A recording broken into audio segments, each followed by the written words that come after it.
Salve, salve, mocidade! Olha eu aqui outra vez, Renata Teodoro, diretamente do Clínica Play, para conversar um pouquinho com vocês a respeito das principais características para a gente ter uma boa clínica, ou para a gente ser um bom clínico, enfim.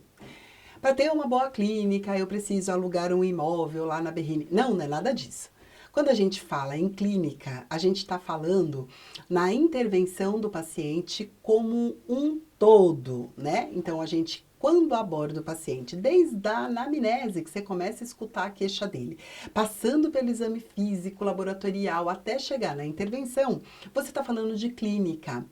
Sabe, a clínica é de verdade soberana, gente, não tem jeito, porque é ela que norteia os nossos passos, é ela que faz a gente realmente deslanchar aí na história da doença, na história mórbida que o meu paciente me traz. E aí a gente alicerça aí a vida de um bom clínico, digamos assim, num tripé. A primeira coisa, você tem que topar o desafio, você tem que aceitar o desafio. Sabe por quê, gente?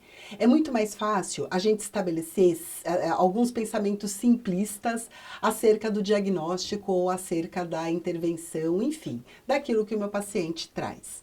Então, é desafiador, mesmo que seja uma gripe, né, uma coisa simples, é desafiador você compreender o processo patológico, estabelecer uma intervenção e devolver o estado de saúde ou pelo menos uma melhor condição funcional e de qualidade de vida para o teu paciente. Ou ainda entender que a intervenção é não intervir. Muitas vezes a gente precisa ser expectante, aguardar para ver o que dá, né? Então é desafiador de fato. Cada pessoa, cada indivíduo que nos procura, que chega até nós de alguma forma, seja eu fui na beira do leito, o paciente foi no meu consultório, não interessa, ele me traz um novo desafio. Tem esse espírito. O segundo pilar aí extremamente importante é ter um espírito investigativo. Então você vai brincar de Sherlock Holmes. Para fofoqueiro isso é bom, né? Tem gente que adora investigar a vida dos outros. Ah, é legal falar da vida dos outros, gente. Às vezes é bom. Mas ó, lembra do Dr. House? Máximo ver ele. Por quê? Porque ele tinha um espírito extremamente investigativo. Então, ele procurava saber toda a história, o que aconteceu de fato com o paciente, o que isso trouxe de informações. Sabe, teve um paciente nosso, lá da Unifesp, lá da Pneumo, que ele geralmente tinha crises de asma muito importante pela manhã. Então, era quando ele agudizava mesmo, ele era um asmático moderado para grave, e ele entrava em broncoespasmo severo, sempre no mesmo horário. Logo depois que ele acordava, ele começava a desencadear a asma. E aí, um cara que investiga bem quer saber o quê? Né? O que ele tem contato pela manhã? O que acontece com ele de manhã que faz com que ele tenha o gatilho para descompensar e levar a um quadro de agudização asmático? Um médico lá do nosso departamento foi na casa do paciente. Olha que coisa doida. Foi lá. E aí ficou esperando e colheu gasometria quando ele começou a ter os sintomas. E o que ele descobriu? Que logo depois que ele escovava os dentes, ele começava a ter a crise asmática. E isso era muito pior de manhã do que nos outros horários do dia, porque esse nosso colega, assim como toda a equipe, sabe fisiologia. Senão, nem isso a gente conseguiria estabelecer. Entender o raciocínio clínico depende de saber o que é normal, passar pelo que é doente e até como que o corpo se comporta ao longo do dia, porque o ciclo circadiano muda toda a nossa composição hormonal aí ao longo do nosso dia, da nossa vida. Então, ó, voltando lá no nosso paciente, então o residente ele observou o quê? Que depois que ele escovou os dentes, ele agudizou, começou a ter a sibilância, broncoespasmo, ele colheu gasometria e aí ele viu que realmente, né, tinha alterações gasométricas, aproveitou e colheu sangue para fazer uma análise bioquímica mais profunda e encontrar aí quais eram os anticorpos produzidos pelo doente lá, pelo paciente, nesse momento de crise. E aí era um composto que tinha no creme dental que ele era extremamente alérgico e a hora que ele era exposto ele acabava desencadeando a crise de asma. Agora, pensa comigo, por que de manhã que isso acontecia? Por que que era nessa hora? Olha o espírito investigativo, né? Primeiro desafio, não basta, gente, não basta a gente pensar em cumprir a nossa jornada de horas de trabalho. Ai, meu horário é das 7 a 1, então é isso que meu objetivo é dar 1 hora da tarde, não é nada disso. O meu objetivo é entender o doente e fazer a melhor intervenção com aquilo que eu posso oferecer para ele. Então aceite esse desafio. Aí estamos falando do espírito investigativo. Então eu preciso ir lá e procurar o que de fato me traz de informações importantes acerca daquela patologia que meu paciente me tem, né? Que ele me traz ali naquele momento de abordagem. E por último, gente, estabelecer pontes, sinapses, né? Fazer um raciocínio associativo. Gente, sem associar dados não dá certo. Quer ver? Eu vou te dar nesse mesmo exemplo. Por que que de manhã, então, como a gente estava falando, era a hora da agudização? Sendo que a pessoa escovava os dentes na hora do almoço e no jantar também antes de dormir. Só que não tinha tanta crise, não era tão importante. O problema maior era pela manhã, né? Por que que isso pode acontecer? Ah, ele não escovava o dente, então, depois do almoço e do jantar. Deve ter sido por isso, né? Não. Primeira exposição, né? A primeira coisa. Ele era sensibilizado naquele momento de manhã. Depois, ao longo do dia, talvez ele já sofresse aí a primeira sensibilização. Então, o corpo já estava mais preparado para a substância. A segunda coisa que a gente pode pensar é no ciclo circadiano, sabia? Por exemplo, o cortisol, que é um hormônio estressante, um hormônio que faz a gente ficar acordado, ele também é anti-inflamatório. Tanto é que nós temos um remédio, um fármaco chamado corticoide, que faz às vezes do cortisol, né? Ele é um anti-inflamatório hormonal, um anti-inflamatório esteroidal. Portanto, saber clínica é saber farmaco também, e entender as suas correlações com o processo de saúde e doença. Olha que loucura! Clínica é o máximo, gente. É mais legal que videogame. Você é doido que ficar jogando. Ah, não, vai lá descobrir o que o doente tem para você ver como é legal. Então, se eu for pensar no cortisol, o ciclo circadiano é o seguinte, né? A gente começa a produzir cortisol com a luz. Então, geralmente, às 6, 7 horas da manhã, né?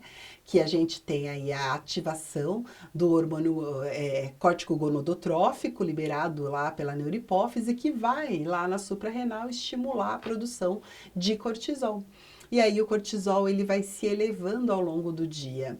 Então, mais ou menos no meio do dia, umas 2, 3 horas, você está no auge do cortisol e aí você vai usando esse cortisol. Se você continua tendo estímulo, continua produzindo cortisol. Que estímulos são esses? Estímulo luminoso, estresse, né? Então, por isso que o paciente que está em terapia intensiva, ele acaba tendo uma baita produção de cortisol, porque ele está em estresse o tempo todo, tem barulho, enfim, ele não tem um momento de relaxamento adequado, pelo próprio ambiente até, não é?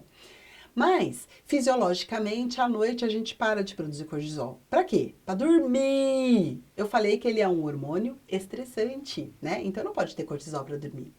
E aí, ó, de manhãzinha é a hora que você tá ruim de cortisol. Pode ver, gente, crise asmática de manhã, sinusite, rinite, todas as ites da vida, você tá pior de manhã. Porque, de maneira geral, é a hora que você tem menos cortisol. Ou no final da tarde ou pela manhã. São as horas, além da mudança de temperatura, as horas ruins de cortisol no nosso corpo. Olha aí, falando de fisiologia. Ó, tá vendo? Então, esse raciocínio clínico que é associativo, ele vai desde como o meu corpo funciona normalmente até o processo de doença. Aí, beleza, cheguei na doença, o que eu preciso fazer? Tentar voltar novamente pro que é saudável, que é normal. Ah, não dá mais, porque a lesão é permanente. Então tá bom, então eu vou pensar em adaptações que me tragam qualidade de vida e condições funcionais para esse indivíduo sobreviver, ainda tendo aquela lesão que não vai sarar mais, porque ela é crônica. Né?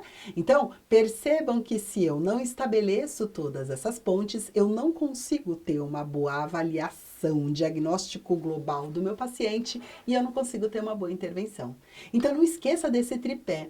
Primeiro, seja desafiado, não vá cumprir horário no teu trabalho. Segundo, seja investigativo, procure, vai atrás, queira saber. o que está acontecendo. Estabeleça relações, é a terceira base de um bom clínico, de uma boa avaliação e de um raciocínio clínico de excelência, que é o que o Clínica Play quer que você tenha. Gente, você vai ver que para prescrever recursos, você vai ter muito mais segurança e vai ficar muito mais fácil. Por que que meu doente depende de ventilação mecânica e não só de oxigenoterapia? Por que que algumas insuficiências respiratórias eu posso dar só oxigênio e outras eu preciso do ventilador mecânico? E outras nem o ventilador mecânico resolve, eu tenho que fazer ECMO no meu doente. Olha que loucura! Então, isso é clínica. Por que que o paciente A precisa da intervenção medicamentosa, fisioterapêutica, ou o B precisa de cirurgia? O doente cirúrgico, quando sai de centro cirúrgico, não é cirúrgico mais, ele é clínico. A clínica é o corpo, com as suas funções normais, e quando ele está alterado, ele me conta quais são de fato essas alterações pelos aspectos micro e macroscópicos de sinais, sintomas, mudanças de coloração, enfim, de todo aquele aparato de informações que o meu doente traz. E, inclusive, para entender os exames laboratoriais, eu preciso entender o que é normal, entender o que cada elemento do exame deveria, né, que deveria estar normal, me traz para a homeostase, para o equilíbrio do meu corpo, para compreender quando ele está alterado, o que ele me traz de desequilíbrio. E daí eu posso corrigir, né, com a minha ferramenta. De novo, a gente quando pensa em clínica, pensa só no profissional médico. Não, a clínica é soberana em todas as profissões da saúde, em todas as áreas da saúde. Ela é multiprofissional, porque o nutricionista tem que ser clínico, o enfermeiro tem que ser clínico, o fisioterapeuta tem que ser clínico, o dentista tem que ser clínico, embora eu não entenda nada de odontologia. Vamos aceitar o desafio? Vem comigo? Então, ó, já começa pela primeira base aí de sustentação do seu raciocínio clínico. Desafie-se. Gente, é divertido demais. O povo fala, ai, você adora uma pereba. Mas que é bom você entender da onde veio a pereba. E o que dá para fazer para sarar. É bom, vai, fala a verdade. É sensacional. E mais do que isso, vai te trazer contentamento. Você sabe o que é contentamento? Contentamento, eu tô contente. Quer dizer que você tem contentamento, você está completo naquilo que você está falando, né? Então, quando eu penso em contentamento profissional, mais do que ganhar muito dinheiro para comprar muitos sapatos e muitas roupas e fazer o cabelo, etc., né? Eu preciso ter contentamento naquilo que eu desempenho. Qual foi o meu legado nesse dia? E olha, a gente fica pensando só nos legados grandes, né? Quando você tem uma boa conduta profissional, você deixa um legado para um indivíduo. É gigante, gente. É muito grande, porque para aquela pessoa, você não aquela pessoa ela não é única, né? Ela tem uma família, você mexe num ecossistema global. Então deixa aí o seu legado. Tá bom? Então eu espero vocês lá no Clínica Play. Um grande beijo e vem com a gente nesse desafio.